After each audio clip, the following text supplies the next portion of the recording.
তা আশাফ ভাই, আমি আজ কদিন ধরে চিন্তা করি শুধু, বুঝলে তোমার এই নামটাই পাউডার আশরাফ কেন আমি ভেবে পাই না। আর এই সবাই বলে তুমি নাকি টাকা পাউডার করা লোক, তো কেন বলে আমি তো মাথায় আনতে পারলাম না, আমার তো মাথাটাই খারাপ হয়ে যাচ্ছে। এর কারণ তো আছে ভাই, কারণ ছাড়া তো আর কারোর নাম পদবি বাড়ে না। পাউডারটা তো এমনি আসেনি। আমার বাড়ি বর্ডারে, আমি আগে ব্ল্যাক করতাম। আমার 8-10 বছর কি বলো না তুমি ব্ল্যাক করতে? আরে বাবু তুই কি মনে করলি? মানে সেই এই জায়গার মাল ওই জায়গায়, মানে এই দেশে না বাংলাদেশে। আরে ওরে মানে সে তো অনেক টাকার ব্যাপার।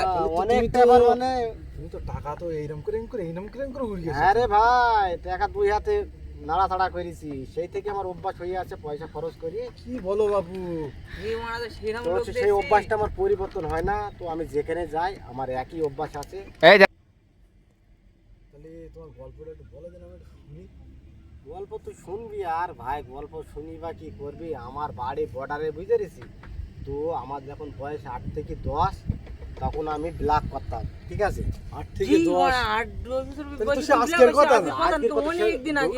আমি তো 2000-এর কথা বলছি। তখন থেকে আমার ইনকাম করে একটা অভ্যাস ছিল, আর পয়সা তখন থেকে আমি খরচ করে করে আমার এমন একটা অভ্যাস হয়ে গেছে, সে অভ্যাস কোনো সময় যেন চেঞ্জ হচ্ছে না। আমি যখনই যাই, যেখানে যাই, ওই পয়সা খরচ করে করে আমার অভ্যাস হয়ে গেছে। আর নামটা আমার ওখান থেকে পদবিটা বেরিয়েছে পাউডার আশরাফ, ঠিক আছে?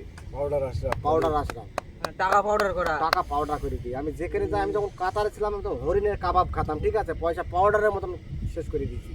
তাহলে তুমি কাতারেও ঘুরিয়েছো? কাতারে ঘুরেছি, সৌদি আরব ঘুরেছি, দুবাই ঘুরেছি, মালের সাথে 3বার হচ্ছে। আরে গালফ ক্যান্টি এমন কোনো জায়গা নেই যে পাউডার আশরাফ পাউডার নাই। মেরে আসেনি। পাউডার